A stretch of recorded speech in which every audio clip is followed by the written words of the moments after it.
छत्रपती शिवाजी महाराज की जय, छत्रपती संभाजी महाराज की जय, जय भवानी, जय शिवाजी। अच्छा, लक्षवेध ना, लक्षवेध या संस्थेच्या वतीने बिझनेस जत्रा 2025चं आयोजन केले। मी बिझनेस जत्रेला पण शुभेच्छा देतो आणि नवीन वर्षाच्या देखील तुम्हाला सगळ्यांना खूप खूप शुभेच्छा। या ठिकाणी उपस्थित अतुल राजोळी आहेत, संतोष पाटील, अरुण सिंग, उदय सावंत, अमित आचरेकर, गणेश दरेकर, राम रेपाळे, नम्रता भोसले, सर्व व्यासपीठावरील मान्यवर आणि जत्रा खूप बघितल्या, पण त्या जत्रा सगळ्या हाऊसफुल असतात, पण बिझनेस जत्रा पण हाऊसफुल आहे। त्यामुळे खाली पण मला वाटतं 2 फ्लोर आहेत ना, 3 फ्लोरमध्ये जत्रा आहे। खरं म्हणजे अशा कार्यक्रमाला येताना आनंद होतो आणि एक नवीन काहीतरी इनोव्हेटिव्ह असा कार्यक्रम आपण आयोजित केला आहे। खरं म्हणजे नवीन वर्ष जे आहे सगळ्यांना नव्या उद्योगाचं, नव्या आकांक्षाचं आणि नव्या टार्गेट्सचं, आणि आपण मनामध्ये जी काही टार्गेट्स आणि अजेंडा ठेवला आहे तो यशस्वी हो अशा प्रकारच्या शुभेच्छा मी देतो। खरं म्हणजे गेले 2 दिवसापासून ही बिझनेस यात्रा आहे, जत्रा, आणि वेगवेगळ्या व्यवसायावर इथे चर्चाही झाली असेल आणि चांगल्या आयडियाज ज्या आहेत, कल्पना आहेत, एकमेकांना शेअर देखील आपण केल्या असतील। खऱ्या अर्थाने कुठलाही कार्यक्रम आयोजित केला जातो आणि त्याला एक प्लॅटफॉर्म मिळतो, त्या प्लॅटफॉर्मवर अनेक लोक एकत्र येतात, मग ते अनेक एक्झिबिशन होतात, MCAचे, क्रेडाईचे, आणखी वेगवेगळ्या क्षेत्रातल्या लोकांचे। आणि आता तुम्ही लघुउद्योजक, MSME मधून आता हे लघुउद्योजक मोठे उद्योजक होतात, कारण शेवटी शून्यातून प्रत्येकजण विश्व निर्माण करण्याचा प्रयत्न करत असतो। आणि म्हणून जे आपण सगळे उद्योजक या ठिकाणी आलेले आहात त्या सगळ्यांचं मी मनापासून स्वागत करतो, मनापासून आपल्याला खूप खूप शुभेच्छा देतो। खरं म्हणजे उद्योगाच्या घरी लक्ष्मी वास करी अशा प्रकारची एक म्हण आहे किंवा आपण म्हणतो, ते खऱ्या अर्थाने तंतोतंत खरं ठरावं अशाही आपल्याला मनापासून शुभेच्छा देतो। अनेक लोक इथे ओळखीचे आहेत, त्यांनी सुरुवात छोट्या व्यवसायापासून केली आणि हळूहळू व्यवसाय, खरं म्हणजे याच्यामध्ये व्यवसायामध्ये प्रामाणिकपणा असला पाहिजे, कष्ट मेहनत असली पाहिजे, म्हणजे डेडिकेशन असलं पाहिजे, डिवोशन असलं पाहिजे कुठल्याही कामामध्ये। आता बघा, कुठलंही काम आपण हाती घेतल्यानंतर करायचं म्हणून करायचं असं जर केलं तर मग ठीक आहे, तसंच चालत राहतं, परंतु कुठलंही काम, कुठलीही जबाबदारी मिळाल्यानंतर त्या जबाबदारीचं आणि संधीचं सोनं करायचं असा एकदा विचार मनात केला की मग मात्र त्या माणसाला यश मिळतं आणि त्याची पुढची वाटचाल देखील यशस्वी ठरते। आणि म्हणूनच मला या ठिकाणी आपल्याला अनेक इथं आलेले लोक आहेत, या हॉलमध्ये आलेल्याची प्रत्येकाची वेगवेगळी स्टोरी असेल, कोणी कसा व्यवसाय सुरू केला, कोणी कसा केला, मगाशी कोणी सांगितलं एक सायकल होती, इलेक्ट्रिक सायकल, आता इलेक्ट्रिक, जॉई भाई त्याचं माझ्या लक्षात नव्हतं, पण त्याने त्याचं उद्घाटन मी केलं आणि आता तो नंबर 1 ठरला आहे।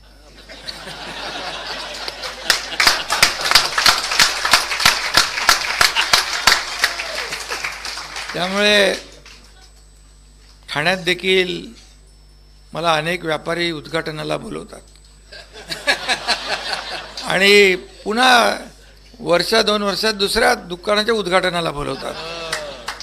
मी म्हणाला, अरे गेल्या वर्षी केला ना, नाही आता दुसरा केला, अभी दुसरा दुकान चालू आहे. म्हणजे हे एक प्रकारचं त्याचं मेहनतीचं फळ आहे. त्याला मी उद्घाटन केलं म्हणून त्याचं दुसरं दुकान झालं असं नाही.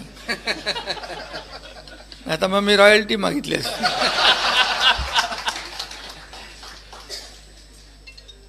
पण मी विदाऊट रॉयल्टी काम करणारा माणूस आहे.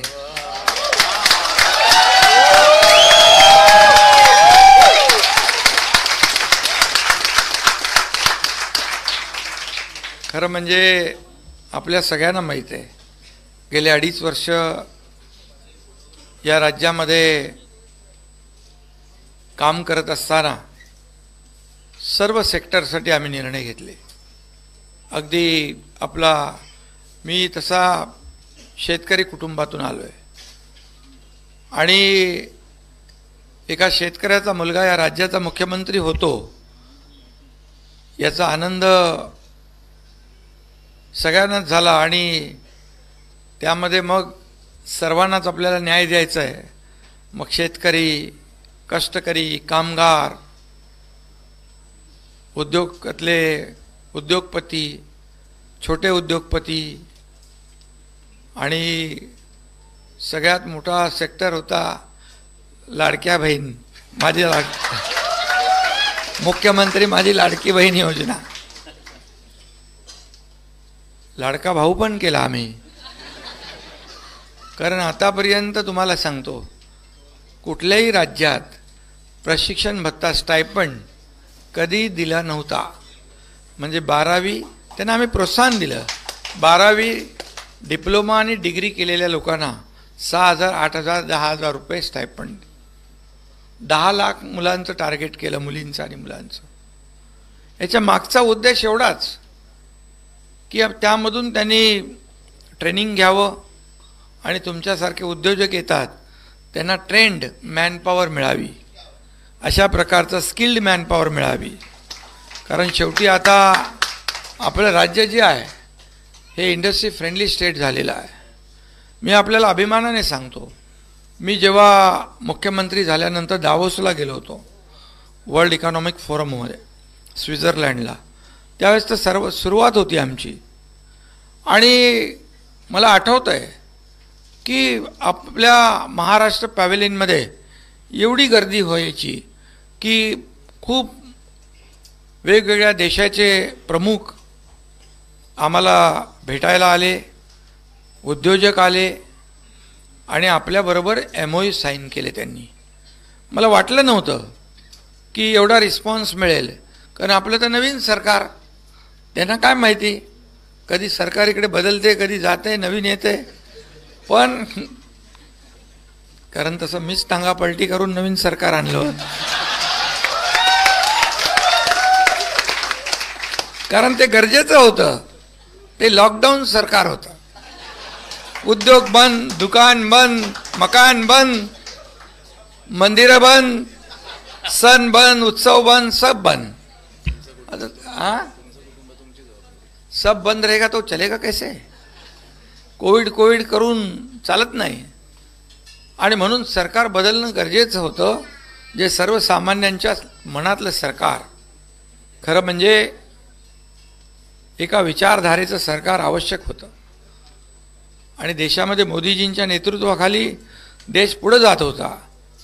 आणि मग महाराष्ट्रामध्ये देखील एका विचाराचं सरकार असेल तर डबल इंजिनचं सरकार म्हणून आपल्या राज्याला विकासाचा वेग मिळेल, आपल्या राज्याच्या विकासाला गती येईल, प्रगतीला गती येईल, हा विचार करून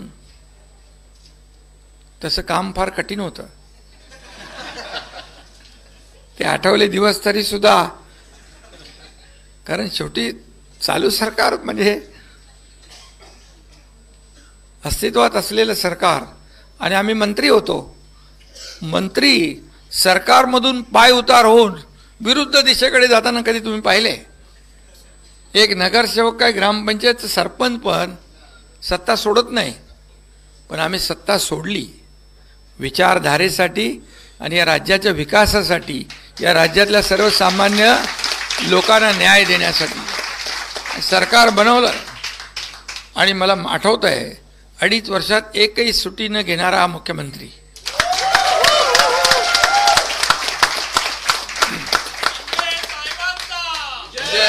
आणि पहिल्या दिवसापासून आम्ही एवढे निर्णय घेतले. सगळे बंद पडलेले प्रकल्प, सगळ्या प्रकल्प, आता कोस्टल हायवेला गेला तुम्ही मुंबईमध्ये, कोस्टल रोडला बघा कसा झाला आहे तो.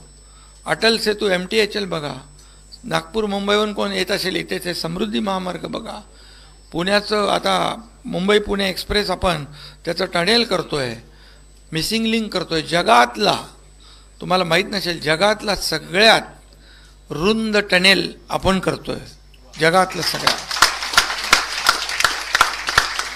आणि त्यामुळे आता मुंबई पुणे एक्सप्रेसमुळे तुमचा उद्योग वाढला.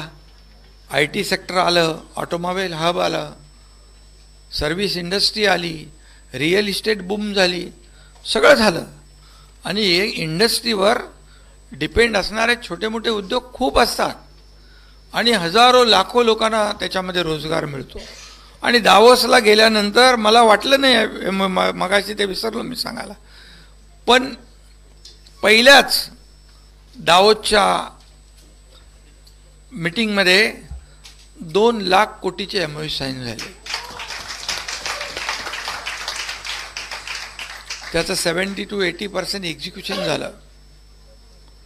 दुसऱ्या दावोसच्या मीटिंगमध्ये 3 लाख 3.5 लाख कोटी रुपयाचे MOU साईन झाले.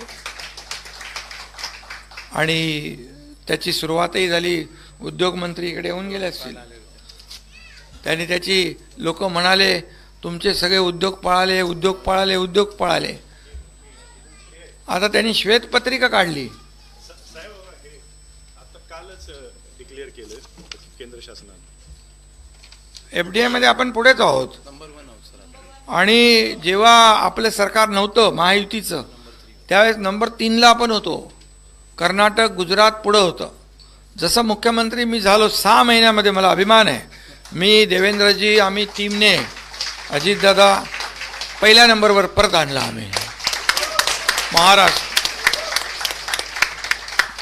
कारण उद्योजकांना काय पाहिजे असतं, सुविधा पाहिजे असतात, इन्फ्रास्ट्रक्चर, कनेक्टिव्हिटी पाहिजे, स्किल्ड मॅनपॉवर पाहिजे आणि सिंगल विंडो क्लिअरन्स पाहिजे. फटाफट फटाफट फटाफट परवानग्या मिळाल्या पाहिजे. मला आठवतं आहे पुण्यामध्ये एक इंडस्ट्रीला सुरू करून 10 वर्ष झाली होती. तो आणखी एक्सपान्शन करणार होता. इकडे कोणतरी बोलतोय काय, कोण आहे ते, इकडं कोण आहे? तर माझ्याकडे ती तक्रार आली. तो उद्योजक स्वतः आला आणि मला म्हणाला बहुत सालों से रोड मांग रहा हूँ मैं, रोड ही नहीं मिल रहा बना के. तो बोले एक्सपांशन कैसे करूँगा, नहीं तो जाता हूँ बाहर में. मग मी ताबडतोब माझी टीम लावली. मी सांगितलं तिथल्या आमच्या अधिकाऱ्यांना, तुम्ही रस्ता बनवताय तर उद्यापासून ते सुरू करा, नाहीतर माझं इकडून सगळं डांबराचं मशीन, डांबराचं डंपर बिंपर सगळं येतील. लगेच त्याचं काम चालू झालं. 1 आठवड्यामध्ये कंप्लीट झालं. तो उद्योजक आणि त्याची सौभाग्यवती दोघंही मला भेटायला आले आणि त्यांनी हाताने शिवलेली गोदडी मला भेट दिली घेऊन इकडे, त्या आमच्या ताईंनी. असे अनेक उदाहरणं आहेत. शेवटी आपल्याकडे येणारा जो उद्योजक आहे त्याला विश्वास वाटला पाहिजे. कुठला वेदांतो कुठली फॉक्सकॉन कंपनी गेली तेव्हा तर आम्हाला 2च महिने झाले होते. 2 महिन्यामध्ये एखादा मोठा उद्योग इकडे येतो काय, जातो काय, असं का होतं का? त्याला प्रिपरेशनला 1-1 वर्ष लागतं. मी मोदी साहेबांना फोन केला, बोले ये वेदांता वाला वहाँ जा रहे हैं और आप इसमें कुछ तो आशीर्वाद देंगे तो हमें ये लोग बदनाम कर रहे हैं. बोले त्यांनी मला सांगितलं ये उद्योजक जो है ये बार बार आपके सरकार के पास गया लेकिन उसको कोई हेल्प नहीं मिली, उसको कोई कोऑपरेशन नहीं मिला, तो उसने सोचा आगे कुछ ऐसे होने वाला है तो चले जाओ. त्याला काय माहीत आपलं सरकार बदलणार आहे ते. आणि मग आपल्याकडे किती उद्योजक आले तुम्हाला त्याची मी काही एवढी माहिती देत नाही, पण परकीय गुंतवणूक FDI मध्ये आपला महाराष्ट्र नंबर 1ला आहे आता. पुऱ्या देशभरामध्ये आपल्या राज्याची गुंतवणूक एकट्या महाराष्ट्राची 52% आहे. आता 22-23ला आपण 22ला 23ला आपण होतो, हे आकडे माझे नाही आहेत, हे आपले केंद्र सरकारचे आहेत. 1,18,000 कोटी आपली परदेशी गुंतवणूक 22-23ची आहे. 23-24ची 1,25,000 कोटी. आणि गेल्या 6 महिन्यामध्ये एप्रिल ते सप्टेंबर 2024 तेव्हा मुख्यमंत्री मी होतो, 6 महिन्यात 1,13,000 कोटी रुपये.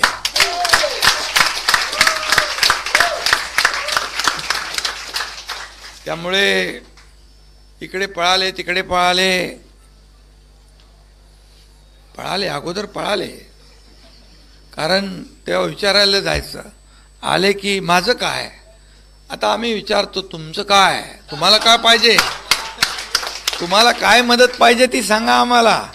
एक उद्योग आला तर शेकडो हजारो नोकऱ्या मिळतात. एका उद्योगावर छोट्या छोट्या अलाइड इंडस्ट्रीज तयार होतात. मोठ्या उद्योगावर तुमच्यासारखे लघु उद्योजक तयार होतात.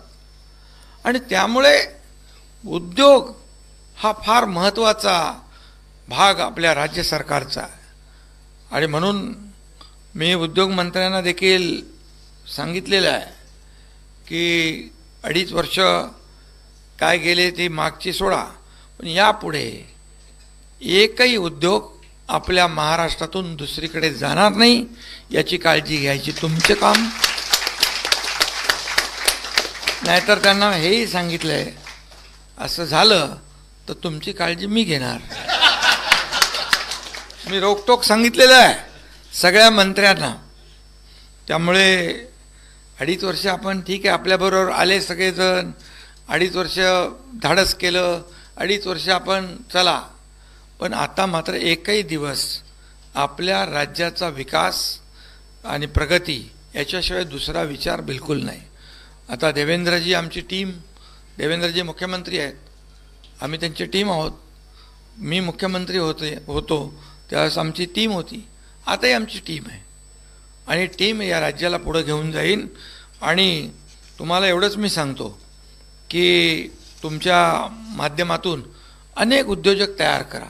बाळासाहेब म्हणायचे, नोकऱ्या मागण्यापेक्षा नोकऱ्या देणारे हात तयार करा, नोकऱ्या देणारे. आणि ते तुम्ही करताय. आणि म्हणून या राज्यामध्ये आम्ही उद्योजकांना प्राधान्य दिलेलं आहे. तुम्हाला कुठलीही काही आमचा एक उद्योग विभाग केलेला आहे. आमचा उदय सावंत त्याचे प्रमुख आहेत महाराष्ट्राचे. कुठली कंप्लेंट काय असेल तर ते मला सांगतात आणि ताबडतोब ती आपण सोडवतो. दुसरे आमचे संतोष पाटील, त्यांचा कुठला क्लब आहे, सॅटर्डे क्लब आहे उद्योजकांसाठी खास. म्हणजे वेगवेगळे क्लब असतात पण उद्योजकांसाठी असणारा क्लब आहे यांचा. सगळेच क्लब लागतात आपल्याला. शेवटी हे आपले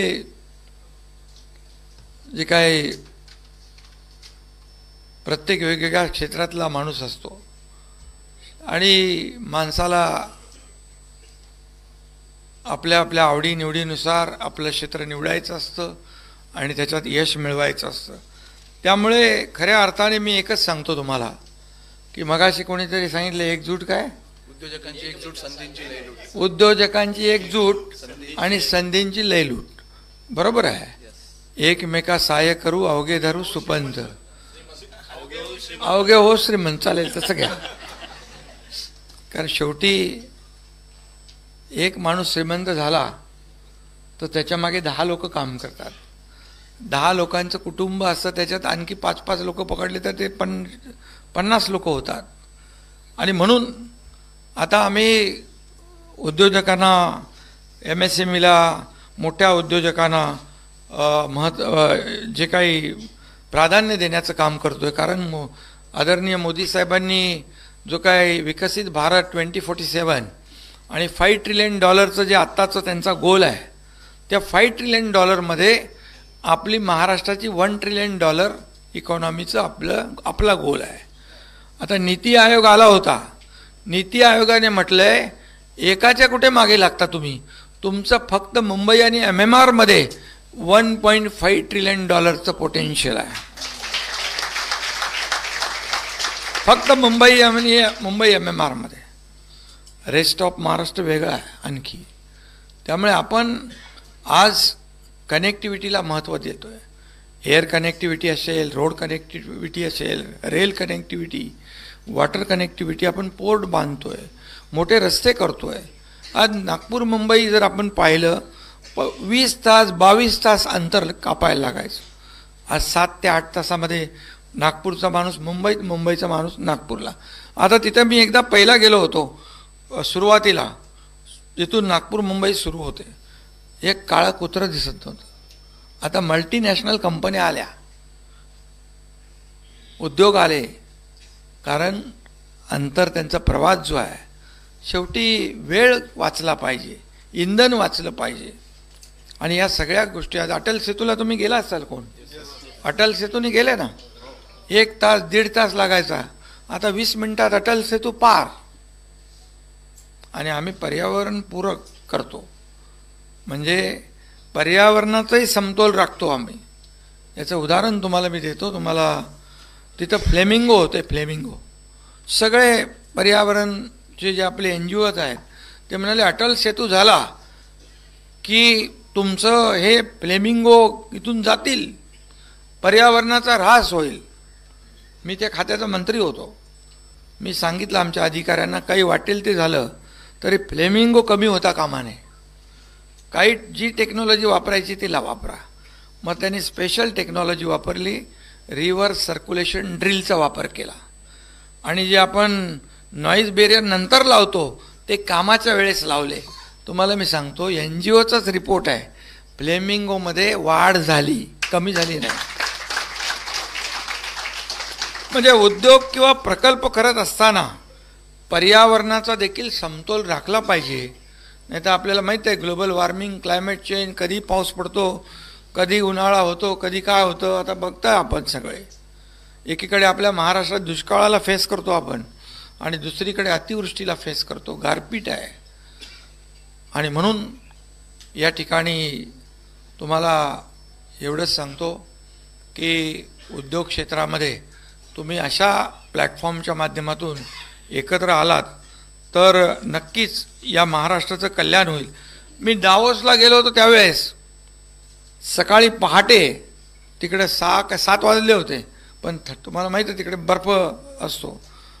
मराठी उद्योजक आणि त्याच्यामध्ये माझ्या लाडक्या बहिणी मोठ्या प्रमाणावर होत्या, स्वागतासाठी आल्या होत्या दावोसमध्ये सकाळी एवढ्या पहाटे. आणि दावोसला जगभरातले मराठी लोक पण भेटले आणि महाराष्ट्रातले इतर भाषिक पण मला भेटले. आणि त्यांनी मला सांगितलं आमच्या देशातली गुंतवणूक महाराष्ट्रामध्ये कशी होईल यासाठी आम्ही प्रयत्न करू. हे देखील एक मोठी गोष्ट आहे. एक खऱ्या अर्थाने जिथं आपला माणूस जातो, महाराष्ट्रात वास्तव्याला असलेला ज्या देशात जातो, तिथून इन्व्हेस्टमेंट आणण्याचा एक येऊ किंवा पुढे त्याला यश मिळेल किंवा नाही मिळेल, पण बोलणं हे महत्त्वाचं आहे ना. आपुलकी आणि जिव्हाळा महत्त्वाचा आहे आपल्या राज्याच्या बद्दल. आणि म्हणून आपला देश पुढे जातोय. मोदीजी देशाला पुढे नेत आहेत. आज 10व्या 11व्या क्रमांकावरून आपली इकॉनॉमी जी आहे, अर्थव्यवस्था 5व्या नंबरवर आली आहे. आता आपल्या 3ऱ्या नंबरवर आणायची आहे. आणि म्हणून महाराष्ट्र त्याच्यामध्ये पहिल्या नंबरला असलं पाहिजे. महाराष्ट्र हे देशाचं ग्रोथ इंजिन आहे. आणि आदरणीय प्रधानमंत्री म्हणाले की मुंबई हे आपण त्याला अर्थव्यवस्थेचं पॉवर हाऊस करू शकतो. फिनटेक कॅपिटल आपलं होऊ शकतं. हे सगळं जे आहे हे करायचं असेल तर तुमच्यासारखे जे उद्योजक आहेत त्यांनी, आम्ही आता जे मोठे रस्ते करतोय तिकडे तुम्ही या, तुम्हाला आम्ही जागा देऊ, तुम्हाला सवलत देऊ आणि ग्रुप करा तुम्ही. तुमचे आता छोटे उद्योग आहेत, ग्रुप केला तुम्ही, मोठे उद्योग होतील, त्याला आम्ही मदत करू. सरकार तुमच्या पाठीशी उभं राहील. आणि म्हणून तसं बघायला गेलं तर प्रत्येक क्षेत्र चॅलेंज असतं. आमचं राजकीय क्षेत्र पण, कारण आम्हाला दर 5 वर्षाला आमची परीक्षा द्यायला लागते. आणि म्हणून तुमचं उद्योग क्षेत्र जे आहे त्याच्यामध्ये मेहनत, कष्ट आणि मगाशी मी म्हणालो त्याप्रमाणे जिद्द पाहिजे आणि एकमेकाला मदत करण्याची वृत्ती पाहिजे, तर आपण पुढे जाऊ शकतो. आणि खऱ्या अर्थाने अशा या बिझनेस जत्रा, नावही चांगलं आहे जत्रा, जेव्हा सगळे एकत्र येतात, जत्रेमध्ये बरेच लोक येतात, वेगवेगळ्या, म्हणजे लहान मुलांसाठी वेगळी जत्रा असते, तरुणांसाठी वेगळी, महिलांसाठी, म्हणजे वेगवेगळ्या, ज्येष्ठांसाठी विरंगुळा. तसं तुमच्या इकडे आल्यानंतर देखील तुम्ही एकमेकांशी चर्चा करता, बाबा तुझा काय व्यवसाय आहे, तुझा काय बिझनेस आहे. मग एक दुसरे जेव्हा शेअर करतात त्यावेळेस खऱ्या अर्थाने ती जत्रा यशस्वी होत असते. आणि आता तर तुमचं सरकार आहे, हक्काचं तुमचं सरकार आहे, तुम्हाला कुठलीही अडचण येणार नाही. आणि उद्योग विभाग पण आपल्याकडेच आहे, उदय सामंत तुमच्या घरातलेच आहेत, ते कधी आपल्याला भेटू शकतात, कधी तुम्ही, आणि मी पण भेटतो कोणालाही.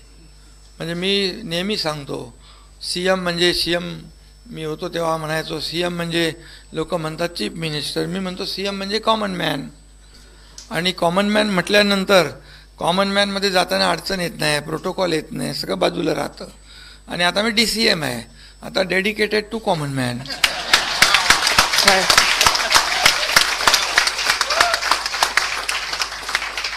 त्यामुळे शेवटी डेडिकेशन आणि डिवोशन महत्त्वाचं आहे.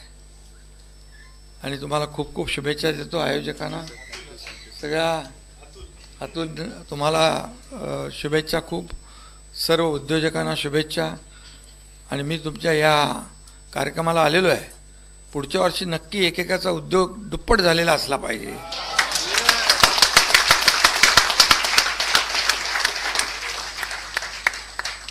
आणि त्यासाठी आपल्याला खूप खूप मनापासून मी धन्यवाद देतो. आणि जेवढं शक्य होईल उद्योग खातं आपल्याला मदत करेल असं आश्वासन देतो. आणि जाता एकच सांगतो, उड़ान तो हम सिखला देंगे, उड़ान तो हम सिखला देंगे, आप जरा से पर खोलो, आप जरा से पर खोलो. म्हणजे तुम्ही आम्ही उडान शिकू, पण तुमचे पंख तुम्ही हलवायला पाहिजे. धन्यवाद. जय हिंद, जय महाराष्ट्र. साहेब, आपणास एक विनंती.